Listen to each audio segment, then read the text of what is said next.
మీ personal interviews మరియు వ్యాపార ప్రకటనల కొరకు ఈ నెంబర్ని సంప్రదించండి. హాయ్ హలో నమస్తే, నేను మీ కట్ట కార్తీక్. ఆంధ్రప్రదేశ్ డిప్యూటీ సీఎం జనసేన అధినేత పవన్ కళ్యాణ్ తన విశ్వరూపాన్ని చూపించారు. సహజంగా డబ్బులు సంపాదించుకోవడం కోసం రాజకీయాల్లోకి వచ్చిన వాళ్ళకి రాజీ ఫార్ములాలు కుదురుతాయి. కానీ డబ్బు కోసం కాదు, ప్రజల కోసం మాత్రమే రాజకీయాల్లోకి వచ్చిన వాళ్ళకి రాజీలు ఉండవు. నిన్న తన ప్రాణాలకు తెగించి అధికారులు సహకరించినా సహకరించకపోయినా, పోలీసులు సహకరించినా సహకరించకపోయినా, ఆ జిల్లా ఎస్పీ లీవ్లోకి వెళ్ళినా సరే డిప్యూటీ సీఎం హోదాలో కాకినాడ పోర్టులోకి వెళ్ళారు, సముద్రంలోకి వెళ్ళారు. అక్రమంగా ప్రజలకు సంబంధించినటువంటి రేషన్ బియ్యాన్ని తరలిస్తున్నటువంటి షిప్ని సీజ్ చేయమని అధికారులను ఆదేశించారు. మంత్రిని, అక్కడ లోకల్ ఎమ్మెల్యేని క్లాస్ పీకారు. ద్వారంపూడి సామ్రాజ్యానికి చెక్ పెట్టారు. ఎస్, పవన్ కళ్యాణ్ గతంలో కూడా అనేక రకమైన ఆరోపణలు చేశారు. ద్వారంపూడి చంద్రశేఖర్ రెడ్డి వైసీపీ మాజీ ఎమ్మెల్యే, ఆయన కన్ను సొన్నుల్లో కాకినాడ పోర్టు సాక్షిగా పెద్ద ఎత్తున ప్రజా సంపదని స్మగ్లింగ్ చేసి విదేశాలకు తరలిస్తున్నారని పవన్ కళ్యాణ్ గారు ఆరోపించారు. నిన్న డైరెక్ట్గా పట్టుకొని సీజ్ చేపించారు. ఆంధ్రప్రదేశ్ చరిత్రలో 60 మెట్రిక్ టన్నుల రేషన్ బియ్యం ఇప్పటి వరకు నాగిన మనోహర్ గారు మంత్రిగా సీజ్ చేస్తున్నారు. 60 మెట్రిక్ టన్నులు. ఇదే కాకినాడ పోర్టులో 3 నెలల క్రితం మంత్రి హోదాలో మనోహర్ గారు సీజ్ చేశారు. అయినా ఆగలేదు స్మగ్లింగ్. ఇప్పుడు పవన్ కళ్యాణ్ గారు సందర్శించారు. ఎవరు దీని స్మగ్లింగ్ వెనకాల ఉంది? ఎందుకు అధికారులు సహకరిస్తున్నారు? ఎందుకు పోలీసు అధికారులు కూడా సహకరిస్తున్నారు? ప్రభుత్వం మారినా కానీ వాళ్ళు ఆగడానికి ఎలా సాధ్యమవుతుంది? ద్వారంపూడి చంద్రశేఖర్ రెడ్డి ఇప్పుడు ఎమ్మెల్యేగా లేడు, ఓడిపోయాడు, మాజీ ఎమ్మెల్యేగా ఉన్నాడు, వైసీపీ అధికారంలో లేదు. అయినా ఇంకా ఎందుకు కొనసాగుతూ ఉంది అంటే, గత 5 సంవత్సరాలుగా వారు నిర్మించుకున్న సామ్రాజ్యం అంత బలమైనది. కేవలం 16 కంపెనీలను నిన్న పవన్ కళ్యాణ్ గారు ప్రెస్ మీట్లో చెప్పారు. దాంట్లో ప్రధానంగా మానస కంపెనీ, ద్వారంపూడి చంద్రశేఖర్ రెడ్డి సోదరుడు ద్వారంపూడి వీరభద్రరెడ్డి సంబంధించినటువంటిది. మొత్తం ఆయన కనసల్లోనే నడుస్తుంటుంది. ఆ 16 కంపెనీల్లో ప్రధానంగా 5 పంచపాండవులు, 5గురిలో కూడా ప్రత్యేకించి మొత్తం వీరభద్రరావు మనుషులే. ఒక శ్రీనివాస్ తప్ప భాస్కర్ రెడ్డి, తర్వాత అతనితో పాటు అతను బినామీలుగా ఉన్నటువంటి కొంతమంది, ఆ బినామీలకి బ్రదర్స్గా ఉన్నటువంటి వాళ్ళు ఇంకొంతమంది, మొత్తం ఒక 5 చేతుల్లో ఈ పోర్టు మొత్తం నడుస్తూ ఉంటుంది. స్మగ్లింగ్ మొత్తం నడుస్తూ ఉంటుంది. ఈ ఎక్స్పోర్ట్ మొత్తం నడుస్తూ ఉంటుంది. డైరెక్ట్గా ఈ మానస ఎక్స్పోర్టింగ్ కంపెనీ వీరభద్రరావుదే. ఇక్కడ లోడింగ్ చేసేది వాళ్ళే, దుబాయ్లో దింపుకొని సప్లై చేసుకునేది వాళ్ళే. మొత్తం వాళ్ళ కనుసనుల్లోని స్మగ్లింగ్ వ్యాపారం అంతా నడుస్తుంటుంది. నేను స్వయంగా పవన్ కళ్యాణ్ గారు వెళ్ళి సందర్శించి షిప్పించి న్యూస్. ఇప్పుడు ఈ 5 ఎవరు వీరభద్రరెడ్డి? దీనికి ఎక్కడి నుంచి వచ్చింది? ఇంత వ్యాపార సామ్రాజ్యాన్ని ఎలా నిర్మించుకోగలిగారు? భాస్కర్ రెడ్డి ఎవరు? ఇతరులు ఎవరు? ఈ కంపెనీలు ఎవరవి? అసలు ఇంకా మెయిన్గా చెప్పాలంటే కాకినాడ పోర్టు అరవిందో చేతికి ఎలా పోయింది? కాకినాడ పోర్టు, నేను లోకల్లో అక్కడ ప్రజలతో మాట్లాడే క్రమంలో నాకు తెలిసిన విషయాలు ఏంటి అంటే, కేవీ రావు, ఈ కాకినాడ పోర్టు కేవీ రావు అభివృద్ధి చేసింది ఆయన, ఆ పోర్టు నిర్మాణాన్ని చేపట్టింది ఆయన, ఆ పోర్టుని ఒక ఘనత తీసుకొచ్చింది ఆయన. ఆ కేవీ రావు చేతుల్లో నుంచి మెడ మీద కత్తి పెట్టి వైసీపీ అధికారంలో ఉన్నటువంటి సమయంలో మెడ మీద కత్తి పెట్టి, అదే పవన్ కళ్యాణ్ గారి సినిమా ఒకటి గుర్తు చేస్తాను మీకు, అత్తారింటికి దారే సినిమాలో బెదిరించి రాపించుకుంటారు. అప్పుడు పవన్ కళ్యాణ్ గారు పోయి వాళ్ళ అత్త క్యారెక్టర్ నుంచి విలన్లు బలవంతంగా ఆస్తి మొత్తం రాపిచ్చేసుకుంటే పవన్ కళ్యాణ్ వెళ్ళి వాళ్ళని కొట్టి మళ్ళీ అవన్నీ వాళ్ళ అత్త పేరు మీదకే తీసుకొస్తాడు. ఇప్పుడు కూడా అదే సేమ్, అది రీలు, ఇది రియలు, అంత తేడా. కేవీ రావు అనేటువంటి వ్యక్తి నుంచి మెడ మీద కత్తి పెట్టి అర్ధగంట సేపు ఉంచి, నువ్వు రాస్తవా సత్తవా అంటే కేవీ రావు తప్పని పరిస్థితిలో ప్రాణాల కోసం అరవిందోకి ఏదైతే కాకినాడ పోర్టు ఉందో ఆ కాకినాడ పోర్టును అప్పచెప్పాడు. ఎంత దారుణం! పోర్టు వాళ్ళు స్వాధీనంలోకి ఎందుకు తీసుకున్నారు? మెడ మీద కత్తి పెట్టాల్సిన అవసరం ఎందుకు వచ్చిందంటే, అక్కడి నుంచి స్మగ్లింగ్ చేసుకోవచ్చు, అక్కడి నుంచి బియ్యాన్ని తరలించుకోవచ్చు, ప్రజలకు సంబంధించిన వస్తువులను తరలించుకోవచ్చు. పవన్ కళ్యాణ్ చాలా వ్యాలిడ్ పాయింట్లు లేవనెత్తారు. ఇవాళ అక్రమ బియ్యం అవుతుంది, రేపు అక్రమ ఆయుధాలు అవుతాయి. ఓకేనా? ఈ దేశాన్ని నాశనం చేయడానికి కూడా స్మగ్లర్స్ ఏమాత్రం వెనకాడరు.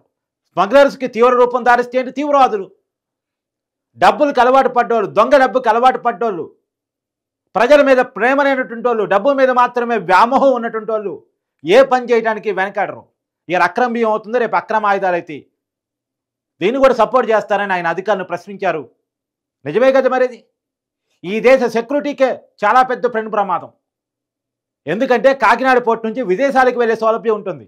చిప్పులు ఒక్కసారి విదేశీ కంపెనీలతో కానీ విదేశీ సామ్రాజ్యంతో కానీ ఇక్కడ వ్యక్తులు కనుక కొలాబరేట్ అయితే, ఒప్పందాలు కుదుర్చుకుంటే కాకినాడ పోర్టు వాళ్ళదే అనుకుని అక్కడి నుంచి ఏదైనా అక్రమాలు స్మగ్లింగ్ చేయొచ్చు అనుకుంటే ఏదైనా చేస్తారు. ఇలా అక్రమ బియ్యం చేస్తారు, రేపు ఇంకేదైనా చేస్తారు. అసలు పోర్టులు ప్రైవేట్ పరం చేయటమే తప్పు. మాలాంటి మొదటి నుంచి అది చెప్తాను. ఎందుకంటే విదేశాలతో లింక్ అయి ఉన్నటువంటి, విదేశాలకి ఎగుమతులకి దిగుమతులకి అవకాశం ఉన్నటువంటి పోర్టులు అవి ప్రభుత్వం చేతుల్లో ఉండాలి. ప్రైవేటు వ్యక్తుల చేతుల్లోకి పోతే ఇలానే ఉంటుంది. ఇప్పుడు అరవిందో వాళ్ళని బయట రాగాలి. కాకినాడ పోర్టు అతను వాళ్ళ చేతి కిందకి వచ్చింది. అక్కడి నుంచి ఏమేమి తరలిపోతున్నాయి. ఇవాళ పవన్ కళ్యాణ్ గారు అక్రమ బియ్యం పట్టుకున్నారు. పట్టుకొని ఇంకేమున్నాయో, ఏం స్మగ్లింగ్ అవుతున్నాయో మొత్తం విషయాలు బయటకు రావాలి. అక్కడ ప్రజలకు కూడా చాలా అనుమానాలు. ఒక పెద్ద వ్యాపార సామ్రాజ్యాన్ని ద్వారంపూడి తన కనుసనలు నిర్మించారు. అక్కడ కొలాప్స్ చేయడానికి అవకాశం అనేటువంటి వ్యాపార సామ్రాజ్యం. ఇప్పటికీ అధికారులు కోఆపరేట్ చేస్తూనే ఉంటారు. వాళ్ళకి అధికారం మారినా, ఎందుకని డబ్బు ఇట్ట వెదజల్లుతారు. కోట్లు వచ్చినప్పుడు ఏముంది? కోట్లు వచ్చినప్పుడు ఏముంది చెప్పండి? అధికారులందరినీ వాళ్ళ కబందాస్తాల్లో పెట్టుకుంటారు డబ్బుల ద్వారా. ఇప్పుడు మొత్తం తెరవాలి. అరవిందో ఫార్మా ఆ కంపెనీ నిర్వహించే వ్యక్తికి ఈ పోర్టు ఎలా పోయిందో తెలవాలి. భాస్కర్ రెడ్డి ఎవరు, వీరభద్ర రెడ్డి ఎవరు, వీరభద్ర రెడ్డి కనుసన్నలో ఎలా నడవగలుగుతుంది? వినోద్ అగర్వాల్ ఎవరు? ఈ పంచపాండలో వినోద్ అగర్వాల్ ఒకళ్ళు. వినోద్ అగర్వాల్ ఎవరు? ద్వారంపూడి వీరభద్ర రెడ్డి అనుంగరించరుడు. అక్కడ కాకినాడలో ఎవరు అని చెప్తారు. వినోద్ అగర్వాల్ తమ్ముడు ఇంకొక కంపెనీలన్నీ వాళ్ళయే. వినోద్ అగర్వాల్ పేరుతో ఒక కంపెనీ ఉంటుంది, భాస్కర్ రెడ్డి పేరుతో ఒక కంపెనీ ఉంటుంది, వినోద్ అగర్వాల్ తమ్ముడి పేరుతో ఒక కంపెనీ ఉంటుంది, ద్వారంపూడి వీరభద్ర రెడ్డి కంపెనీ పేరుతో ఒక కంపెనీ ఉంటుంది. ఇప్పుడు మానస అని నిన్న పవన్ కళ్యాణ్ గారు ఉచ్చరించారు కదా, ఆ కంపెనీ వాడిదే ఆ కంపెనీ వాళ్ళది, వాళ్ళ బినామీదే. ఈ దేశ సంపదని, ఈ ప్రజల సంపదని విదేశాలకు తరలించి అక్రమ రూపంలో వేల కోట్ల రూపాయలకి ఎదిగారు ఈ సామ్రాజ్య.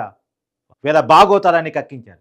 ఇప్పుడు పవన్ కళ్యాణ్ గారు సిఐడి సరిపోదేమో సిబిఐని అడుగుదామంటున్నారు. సిబిఐ వద్దు సార్, పవన్ కళ్యాణ్ గారు సిబిఐ వద్దు. జగన్మోహన్ రెడ్డి గారి మీద 11 సిబిఐ కేసులు ఉన్నాయి, 9 ఈడీ కేసులు ఉన్నాయి. ఏం జరిగింది సార్? 11 సంవత్సరాలుగా బెయిల్లో ఉన్నాడు. వివేకానంద రెడ్డి గారు హత్య కేసు ఎప్పుడు సార్ జరిగింది?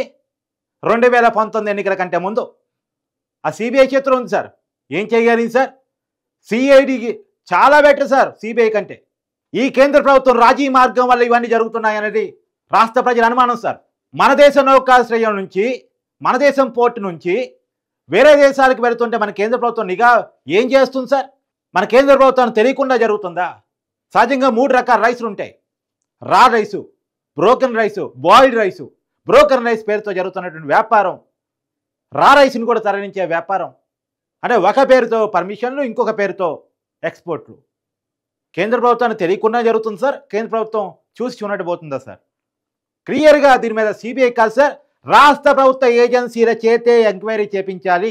ఈ రాష్ట్ర ప్రజలు బలంగా కోరుకుంటున్నారు. రాష్ట్ర ప్రభుత్వ ఏజెన్సీల చేతే ఎంక్వైరీ చేపించాలి. అలా అయితేనే నిజాలు తెలుస్తాయి. ఇది వాస్తవాలు బయటకు తెరవాలి, ప్రజలకు తెరవాలి. ఎందుకంటే మీరు చెప్పించారా రైటు. ఇలా అక్రమ బియ్యం అవుతుంది, రేపు ఇంకొక అక్రమ ఆయుధాలు అవుతాయి. బయట దేశాలకి విచ్చలవిడిగా స్మగ్లింగ్ చేస్తూ ఉన్నారు వీళ్ళు. ఇక్కడేమో అక్రమ బియ్యం చేస్తూ ఉన్నారు. తిరుపతి సరిహద్దుల నుంచి అక్రమంగా అటవీ సంపదను తరలిస్తూ ఉన్నారు. నేపాల్ పంపించారు అటవీ సంపదని. ఇప్పుడు దుబాయ్ పంపిస్తున్నారు అక్రమ బియ్యాన్ని. విదేశాల్లో పెద్ద ఎత్తున వ్యాపార సామ్రాజ్యాన్ని నిర్మించుకున్నారు వీళ్ళు. అంత గనుపాట్లు వీళ్ళు. సో వీళ్ళ వ్యాపార సామ్రాజ్యం పునాలతో తప్ప పెకిలించకపోతే దీన్ని ఆపటం అసాధ్యం. అధికారులు వాళ్ళకి కోఆపరేట్ చేస్తారు. ఎందుకంటే డబ్బుకి అంత అలవాటు చేశారు వాళ్ళని. గత 5 సంవత్సరాల కాలం డబ్బుకి అంత అలవాటు చేశారు వాళ్ళని. అందరూ అని నేను అన్ను, కొందరు అని నేను అంటాను. ఆ కొందరు సహకారం చాలా వాళ్ళకి.